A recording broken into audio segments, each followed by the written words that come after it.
இந்த வார்த்தை ஆண்டவர் உங்களுக்கு தீர்க்க தரிசனமாய் சொல்லுகிறார். ரட்சிப்பின் கேடகத்தை தந்தீர், உமது வலதுகரம் என்னை தாங்குகிறது என்று ஆண்டவர் வாக்குத்தத்தம் பண்ணுகிறார்.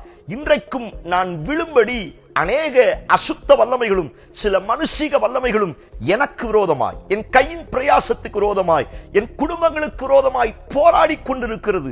எப்படியாவது என்னை தனிமைப்படுத்தி தகர்த்தி விட வேண்டும் என்று பல்வேறு ரீதியில் போராடி கொண்டிருக்கிறது. தேவ பிள்ளையே, அவருடைய வலதுகரம் உங்களை தாங்கி தப்புவிக்க போதுமானதாய் இருக்கிறது. அவர் தமது வலதுகரத்தினால் உங்களை தாங்குகிறார், உங்கள் காயங்களை கட்டுகிறார், உங்கள் கண்ணீரை துடைக்கிறார், படுகுழியிலிருந்து தூக்கி விடுகிறார். உங்கள் குடும்பத்திற்காய், உங்கள் கையின் பிரயாசத்திற்காய், உங்கள் எதிர்கால வாழ்க்கைக்காய் அவருடைய வலதுகரம் உங்களுக்காய் பராக்கிரமங்களை செய்ய போகிறது. வலதுகரம் உங்களை சந்திக்கிறது.